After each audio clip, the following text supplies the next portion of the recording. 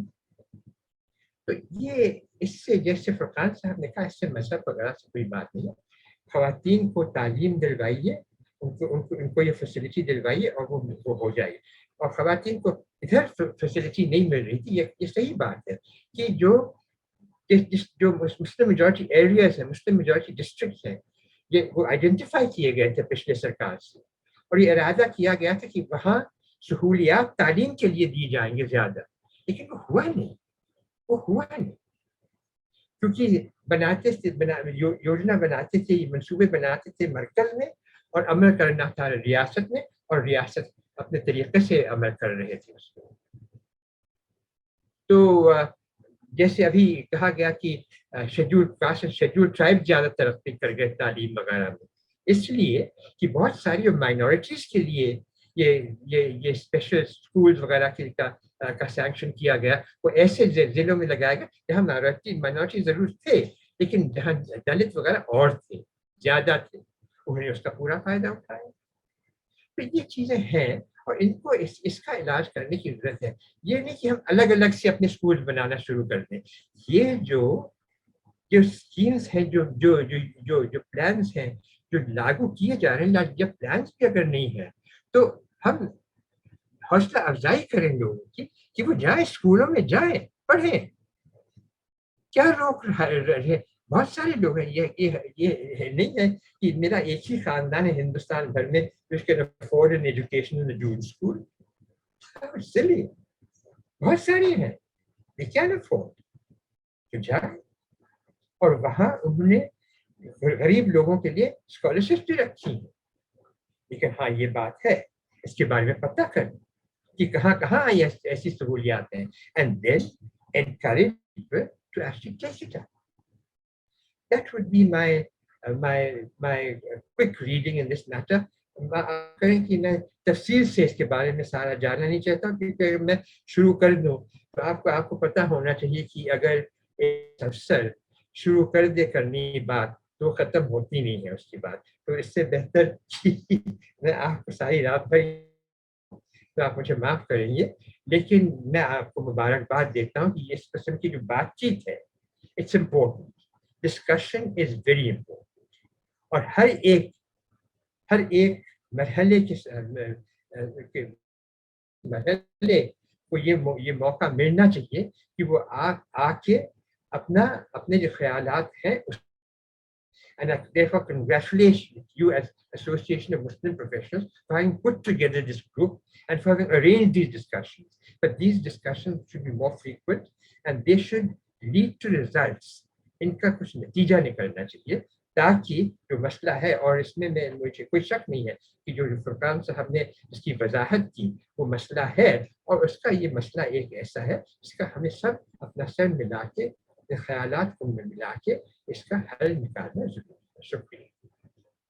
بہت بہت شکریہ سر، اور ماشاءاللہ آپ نے بڑے کم وقت میں بہت ہی قیمتی یہ باتیں ہمارے کو بتائیں، اور اس کے لیے بہت بہت شکریہ آپ کا. And we look forward to invite you some other time, جس میں آپ سے زیادہ وقت لے کے، زیادہ صحیح وقت اور صحیح ٹائم سے آپ سے شروعات کریں گے انشاءاللہ.